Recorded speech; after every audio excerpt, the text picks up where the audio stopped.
Okay, so let's try to compute one of them. Let's say I decide that we'll compute this one.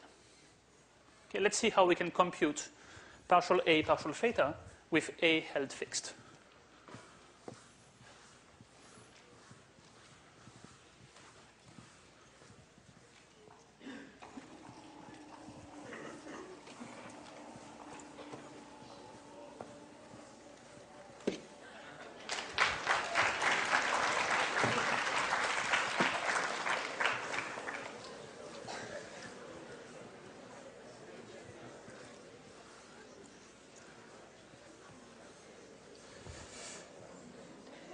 Okay, so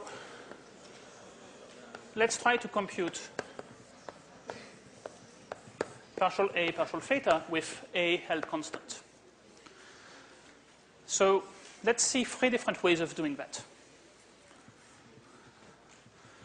So let me start with method 0. Okay, it's not a real method. That's why I'm not giving it a positive number. So that one is just we solve for B and we remove B from the formulas. Okay, so here it works well because we know how to solve for B. But I'm not considering this to be a real method because in general we don't know how to do that. I mean, if we use, in the beginning I had this relation that was an equation of degree 3, you don't really want to solve your equation for the dependent variable usually. Here we can. So solve for B and substitute.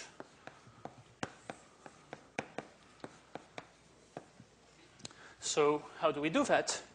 Well, the constraint is A equals B cosine theta. That means B is A over cosine theta.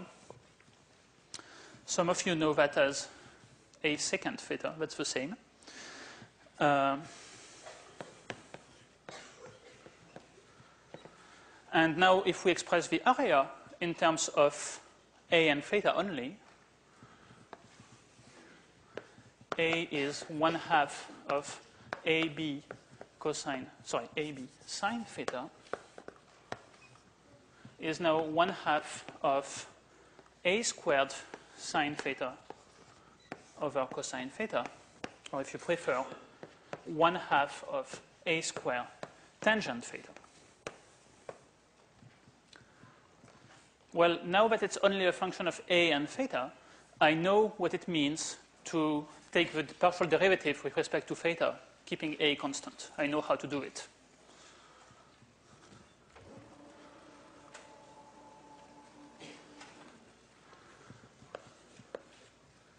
So partial A over partial theta with A held constant.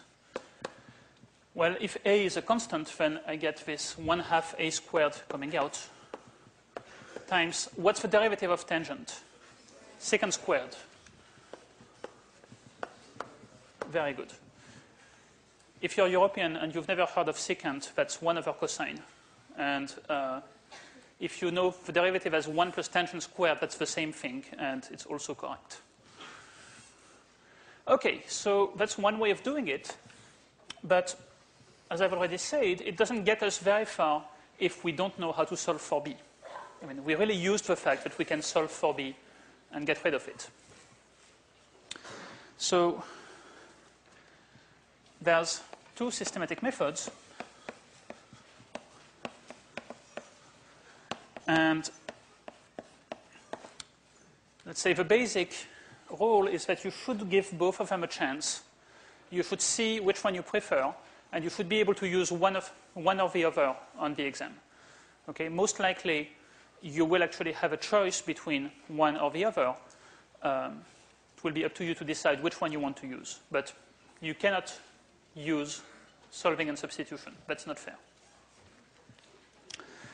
Okay, so the first one is to use differentials.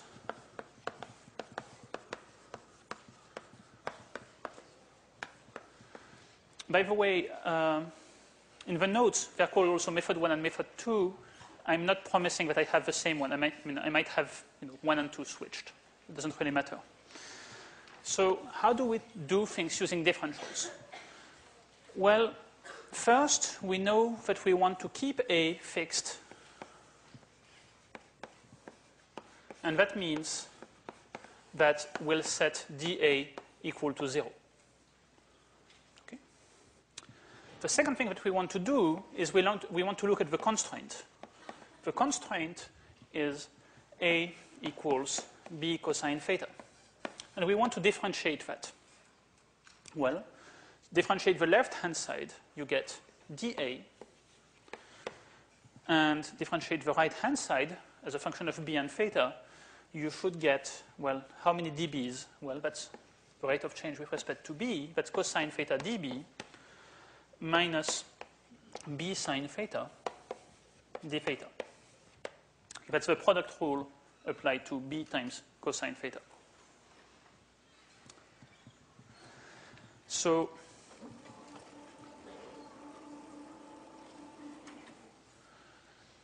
well, now if we have a constraint that's relating dA, dB, and d theta, okay, so that's actually what we did, right? That's the same sort of thing as what we did at the beginning when we related dx, dy, and dz.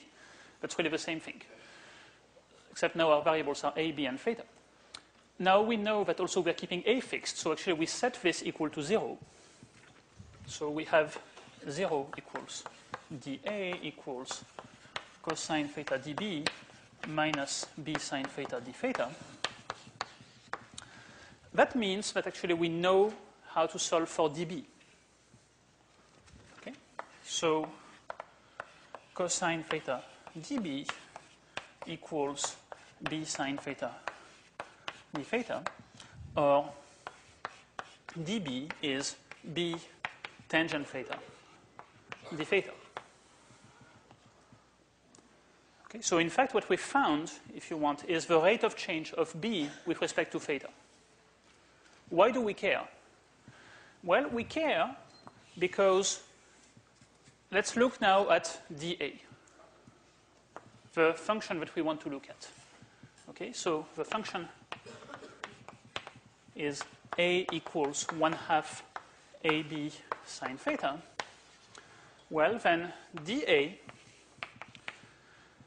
so we have to use the product rule carefully, or we use the partials. So the coefficient of d little a will be partial respect to little a. That's 1/2 b sine theta dA, plus coefficient of dB will be 1/2 a sine theta dB, plus coefficient of d theta will be 1/2 ab cosine theta